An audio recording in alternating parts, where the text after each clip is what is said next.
Hello बच्चों, तो आज हम कक्षा 11 के भौतिक विज्ञान विषय के अध्याय दोलन अर्थात ऑसिलेशन के पार्ट 5 वीडियो को शुरू कर रहे हैं। और हमने पिछली वीडियो में सरल आवर्त गति के बारे में सीखा था। तो आज हम उसी को आगे बढ़ाते हुए थोड़ा सा कण के आयाम, कलाकोण, आवर्त काल में जब परिवर्तन होता है तो हमारे पास ग्राफ किस तरीके से चेंज होता है उसके बारे में सीखेंगे। और फिर एक एग्जाम्पल है, उसको सॉल्व करेंगे। तो पिछली वीडियो में हमने सरल आवर्त गति के बारे में समझा था कि जब कोई वस्तु अपनी माध्य स्थिति के इधर उधर गति करती है लेकिन सरल रेखा में गति करती है, यानी कि बहुत कम उसका विस्थापन होता है अपनी माध्य स्थिति से, तो ही वो सरल रेखा में होता है, तो उसको हम सरल आवर्त गति कहते हैं। और वहां पे जो फोर्स काम करता है उस वस्तु पर, वो किधर की तरफ दृष्ट होता है, उसकी साम्य स्थिति की ओर। वो जो फोर्स होता है यानी प्रत्यानयन बल जिसे हम कहते हैं या रिस्टोरिंग फोर्स, वो उस पर उस माध्य स्थिति से विस्थापन के अनुक्रमानुपाती होता है। ये हमने सीखा था और गणितीय समीकरण हमने उसकी ये देखी थी। तो हमने इस एग्जाम्पल के थ्रू और यहाँ पे उसका ग्राफ खींचा था। अगर यहाँ पे साइन होगा तो वो 0 से स्टार्ट होगा, ये भी हमने देख लिया था। इसके टर्म्स को हमने समझ लिया था। तो आज हम उन टर्म्स को देखेंगे कि वो ग्राफ में दो कणों के लिए अगर अलग अलग होंगे तो क्या चीज होंगी। हम मान सकते हैं कि मान लिया एक ही कण है या फिर दो कण है। मान लेते हैं एक कण है और उसके लिए अलग अलग उसमें हमने ओमेगा और फाई सेम लिया है, लेकिन आयाम अलग अलग लिए हैं। मतलब दोनों स्थितियों में ओमेगा यानी कोणीय आवृत्ति, फाई यानी कलाकोण सेम है, लेकिन ए अलग अलग है। आयाम यानी कि माध्य स्थिति से उसका जो मैक्सिमम विस्थापन है, जैसे ये माध्य स्थिति है तो कितना वो मैक्सिमम अपनी माध्य स्थिति से इधर जा सकती है, एक तरफ जा सकती है, वो आयाम है। तो वो अगर अलग अलग है यानी कि ओमेगा सेम, फाई सेम, ए अलग अलग है, तो टी के साथ एक्स कैसे चेंज होगा ये हम देखेंगे। हमने कॉस का ग्राफ देखा था। कॉस का ग्राफ कैसे मिला था ये तो हमने देख लिया था। इधर टी अगर हम दिखाएंगे, इधर हमने एक्स दिखाया था, तो हम टी बराबर 0 रखेंगे यहाँ पे, तो हमें मिलेगा ये पूरा का पूरा टर्म हो जाएगा ए। तो यहाँ से हम स्टार्ट करेंगे। फिर टी बराबर हमने क्या रखा था, याद कीजिए, मैंने आपको कहा था कि अगर आवर्तकाल टी लेंगे तो स्मॉल टी की वैल्यू फिर टी बराबर 0 के बाद क्या लीजिएगा, टी/4 लेंगे। उसके बाद टी/हाफ लेंगे, फिर 3t/4 लेंगे, और फाइनली हम बाद में जैसे यहाँ पे इस वाले पॉइंट पे t/4 है तो यहाँ से ग्राफ यहाँ आ जाएगा, यानी कि पूरे x की वैल्यू हो जाएगी 0। फिर उसके बाद t/2 पे वैल्यू हो जाएगी -a। तो ये ग्राफ यहाँ से मान लीजिए ये -a है, यानी कि यहाँ पे, तो ये यहाँ पहुंच जाएगा। उसके बाद 3t/4 पे वो वापस से 0 पे आ जाएगा। थोड़ा ग्राफ ऐसे पर इस तरीके से बनेगा मोटा मोटा, और फिर उसके बाद t पे वो वापस यहाँ पे a पे आ जाएगा, यानी कि जहाँ से स्टार्ट हुआ था वहीं पर। तो पूरा एक आवर्तकाल हो गया। तो इस तरीके से इस कॉस का ग्राफ मिल रहा था। मैंने आपको टाइम की इसीलिए बताया था कि ऐसे याद रखिएगा। और साइन के लिए यहाँ पे जब साइन होगा तो वो ग्राफ यहाँ से स्टार्ट होके यहाँ पे एंड हो रहा था। ये हमने सीख लिया था। अच्छा, अब आयाम अगर अलग अलग होंगे तो यहाँ पे देखिए क्या स्थिति बनेगी।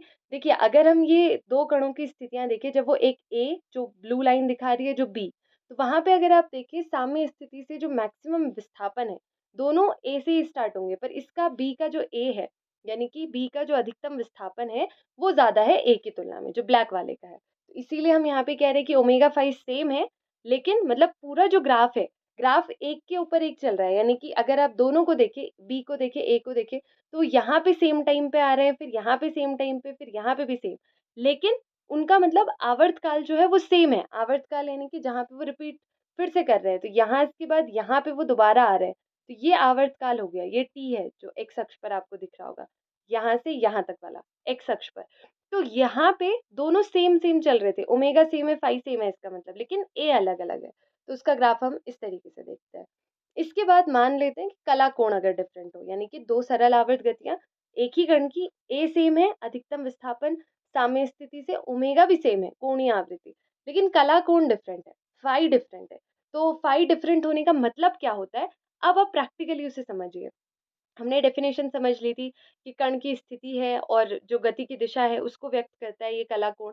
पर और हमने वृत्तीय गति में भी देखा था कि इनिशियली क्या था, वो चीज़ हमने समझी थी। लेकिन यहाँ पे अगर आप थोड़ा सा ध्यान देंगे तो समझ आ जाएगा अच्छे से, क्योंकि यहाँ पे हम देखेंगे ग्राफ में एक्चुअली हम कह किसे रहे हैं जब कला कोण दो का अलग अलग होगा। तो इसके लिए हमने ये समीकरण लिए। मान लेते हैं कि ये जो फाई है एक कंडीशन में 0 है, एक कंडीशन में -π/4 है। अब जब 0 होगा, 0 का ग्राफ तो जनरली हमें कैसा मिलेगा, जैसे हमने देखा ही है, 0 का ग्राफ हमें यहाँ पे से यहाँ मिलेगा। लेकिन -π/4 का यहाँ पे अगर फाई का मान 0 है, तो हमने देखा हुआ है कि यहाँ पे फिर t बराबर 0 लेते हैं, एक बार t बराबर 0, फिर t बराबर t/4 ले लो, फिर t/2 ले लो, ऐसे करके। तो -π/4 जब यहाँ पे होगा, तो एक बार जब आप t बराबर 0 लेंगे, तो t बराबर 0 पे यहाँ पे बच जाएगा cos -π/4।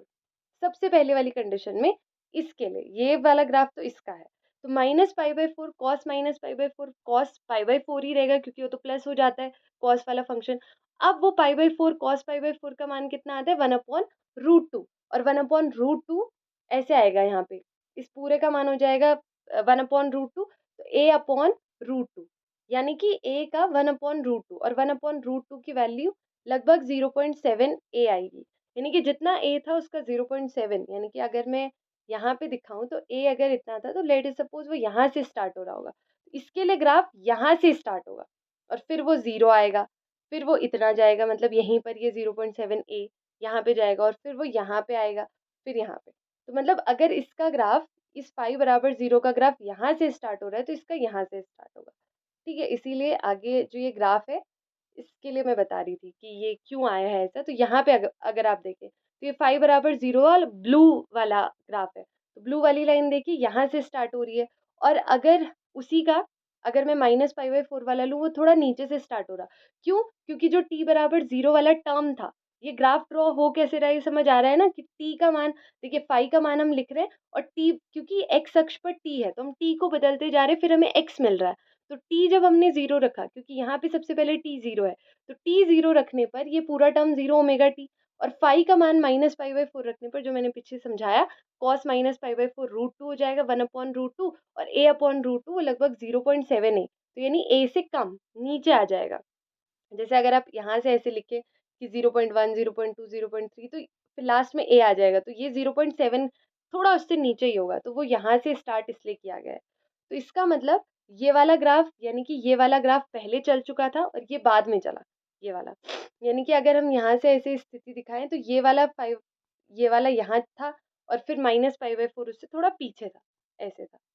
या हम ऐसे कह सकते हैं कि कर्ण यहाँ पे था, यहाँ पे था, ये थोड़ा, मतलब ये फाई बराबर 0 था, तो ये ऐसे था, ये π/4 था। तो इस तरीके से आप बता सकते हैं, क्योंकि फाई बराबर 0 तो ये वाला था, कि फाई का मान 0 था, यानी कि यहाँ कर्ण था, और -π/4 पे यहाँ कर्ण था। तो इस तरीके से दो अलग अलग ग्राफ मिलते हैं। जबकि अगर आप देखें a सेम है, a अगर देखें, ये डिस्टेंस यानी मीन पोजिशन से ये डिस्टेंस सेम है।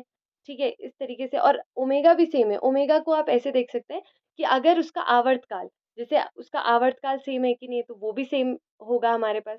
तो इस तरीके से हम ये चीज़ देखेंगे, ओमेगा भी सेम होगा वहाँ पे, यानी कि उस पर्टिकुलर आवर्तकाल में कितने वो चक्कर ले रहा होगा। तो इस तरीके से हमने कलाकोण पे देखा कि वो परिवर्तन होगा तो क्या होगा। अब कोणीय आवृत्ति का देखते हैं, तो यहाँ पे a और फाई सेम है, ओमेगा अलग अलग होगा। तो ये हमारे पास एक्सप्रेशन है। यहाँ पे हम फाई बराबर 0 लेंगे, क्योंकि फाई में चेंज नहीं हो रहा है इस बार, तो फाई बराबर 0, फिर ग्राफ ड्रॉ करेंगे। इस बार ओमेगा अलग अलग होगा। तो लेट अस सपोज, ये तो हमने फाई बराबर 0 ले लिया, ये ग्राफ आपके पास आ रहा है, इसको समझिएगा। यहाँ पे ये ग्राफ कैसे आया, हमने एक बार ओमेगा डिफरेंट लिया होगा, एक बार अलग।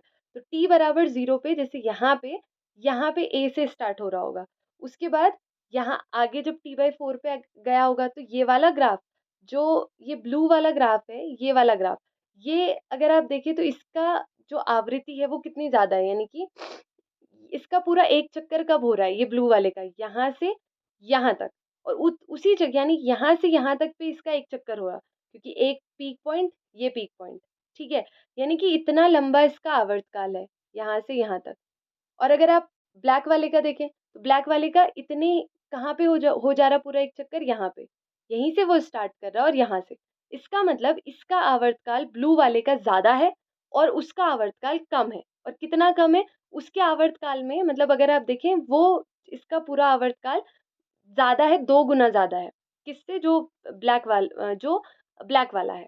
ठीक है, और आवृत्ति अगर आप देखें, तो आवृत्ति किसकी ज्यादा हो जाएगी, ब्लैक वाले की, क्योंकि उसी आवर्तकाल में, उस छोटे से आवर्तकाल में वो ज्यादा चक्कर, मतलब जितने आवर्तकाल में ये जो ब्लू वाला है वो पूरा एक चक्कर पूरा कर रहा है, उतने में वो जो ब्लैक वाला है वो 2 चक्कर पूरे कर ले रहा है। इसको देखिए, यहाँ तक में केवल एक चक्कर ब्लू वाले का, लेकिन उसी वाले में ये जो ब्लैक वाला है वो एक चक्कर और फिर दूसरा चक्कर भी ले ले रहा है।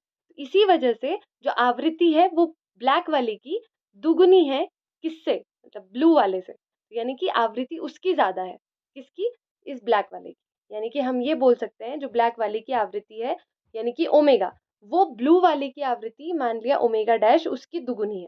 तो इसका मतलब इसकी आवृत्ति इतनी है, इसकी आवृत्ति इतनी है। तो अलग अलग आवृत्तियों में, मतलब कोणीय आवृत्तियों में हमने देखा कि ग्राफ किस तरीके से अलग है। जबकि अगर आप देखें ए उनका सेम है, तो यानी कि अगर कोणीय आवृत्ति अलग होगी तो आवर्तकाल वहां पे भी अलग होगा। क्यों? क्योंकि कोणीय आवृत्ति और आवर्तकाल एक दूसरे पे डिपेंडेंट होते हैं। किससे, किस समीकरण से हम ये बता सकते हैं, ओमेगा इज इक्वल्स टू 2 पाई/टी से। हमने दोलन की आवृत्ति के बारे में समझा था कि वहां पे वो जो एफ था वो 1/टी था। लेकिन ये जो कोणीय आवृत्ति होती है, बस ये पूरा एक चक्कर क्योंकि होता है तो वो 2 पाई/टी होती है। ठीक है, ये आपको याद रखना है कोणीय आवृत्ति के लिए। और ये आया कैसे, थोड़ा सा अगर हम इस पे फोकस करें तो ये हमारा जनरल समीकरण होता है सरल आवर्त गति का। अगर हम फाई = 0 लिए लें तो ये हमारे पास इस तरीके से आ जाता है a cos ओमेगा टी। तो इसको हम इस तरीके से प्रदर्शित कर सकते हैं। क्यों, ऐसे कैसे दिखा सकते हैं? क्योंकि हमें ये पता है कि ये जो पूरी गति है वो अपने आप को एक टी आवर्तकाल के बाद वापस से रिपीट करेगी। यानी कि ये जो स्मॉल टी है प्लस टी के बाद अपने आप को रिपीट करेगा, तो वो जो चीज आएगी वो सेम रहेगा, फंक्शन का मान सेम।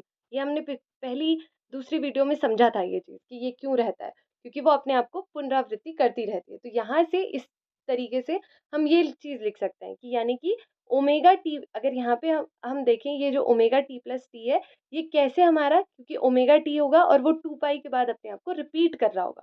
यानी कि ये जो ओमेगा टी प्लस टी है ये हम क्यों लिख रहे हैं, क्योंकि कोई भी कण है वो ओमेगा टी जो पर्टिकुलर उसके टाइम पे उसकी आवृत्ति के लिए ये कोणीय आवृत्ति का फंक्शन होगा। मतलब ये जो चीज है ओमेगा टी हम लिख रहे होंगे उसके लिए, वो रिपीट करेगा 2 पाई के बाद अपने आप को, इसीलिए हमने ये लिखा।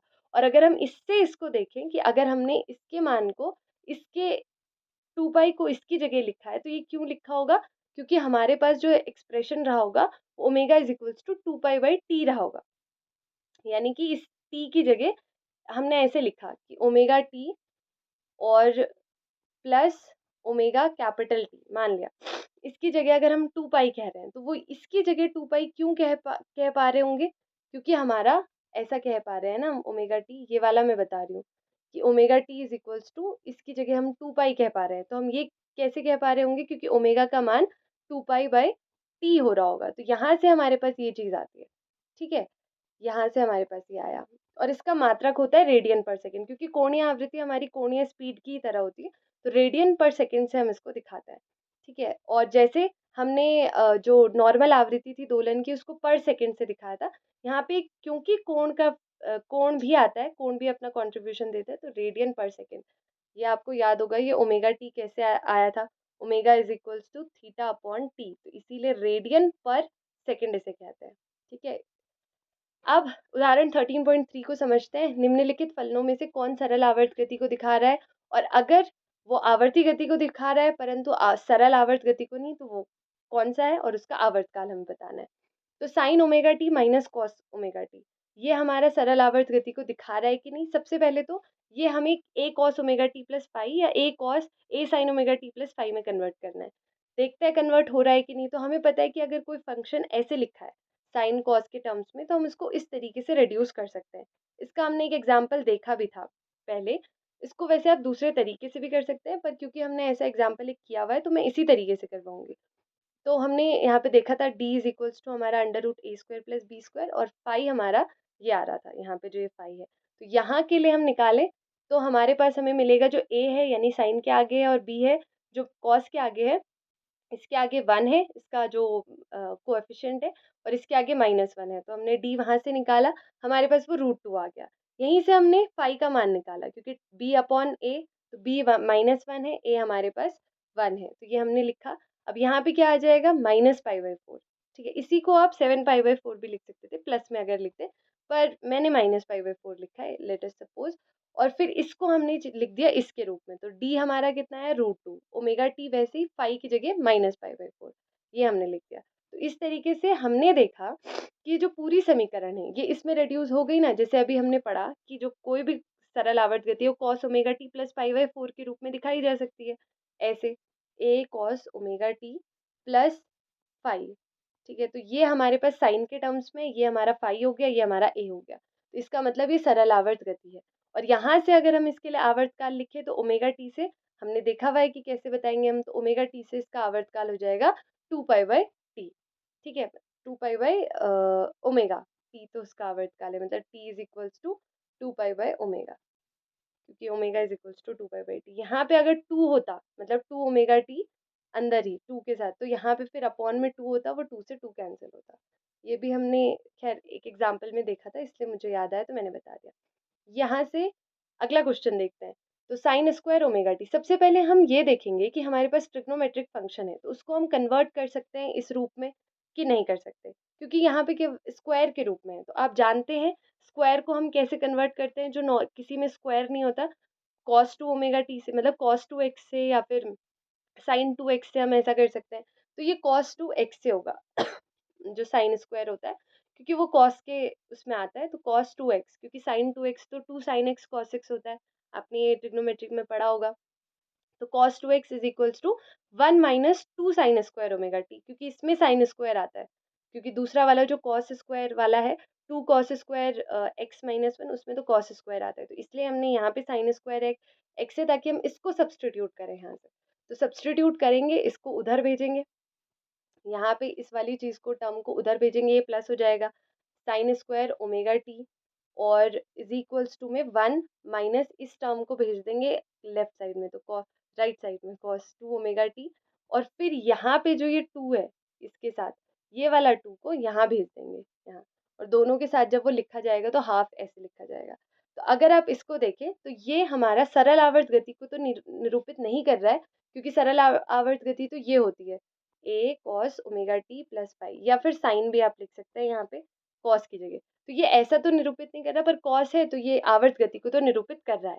लेकिन यहाँ पे क्योंकि सरल आवर्त गति अगर ये होती तो ये निरूपित कर रहा होता है, ये वाला टर्म तो निरूपित कर सकता है, पर ये वाले टर्म की वजह से, क्योंकि ये 0 होना चाहिए अगर सरल आवर्त गति है। जनरली अगर मैं देखूँ तो यहाँ पे प्लस में कुछ नहीं है तो 0 है, लेकिन यहाँ पे हाफ है, तो ये क्या निरूपित कर रहा होगा कि जो सरल आवर्त गति हो रही है वो 0 पे नहीं हो रही है, वो हाफ पे हो रही है, यानी कि जिसे हम कंसिडर करते हैं ये 0 के इधर उधर हो रही है।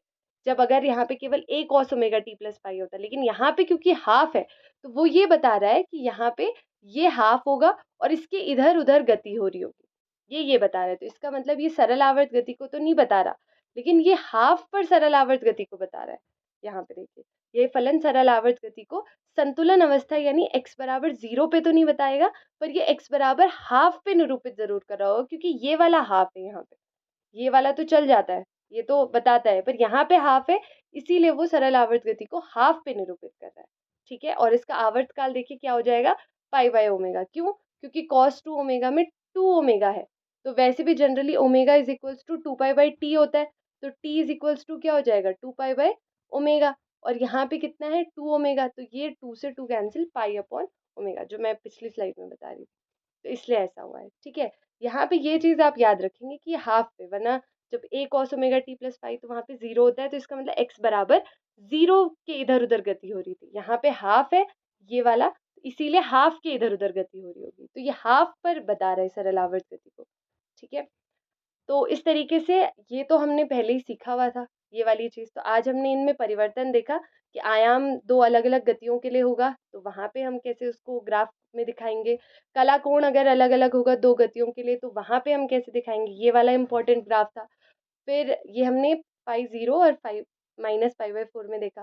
फिर कोणीय आवृत्ति में जो दो ग्राफ होंगे वो अलग अलग होंगे, आवर्तकाल और कोणीय आवृत्ति परस्पर संबंध को आपको, मतलब आपस में जो उनका संबंध है उसको याद रखना है आपको। और अगली वीडियो में हम इसी को आगे बढ़ाएंगे, थोड़ा सा और डीपली सरल आवर्त गति को समझेंगे कि वो एक समान वर्तुल गति में कैसे होता है, और उससे रिलेटेड क्वेश्चन को सॉल्व करेंगे। तो अभी के लिए थैंक यू।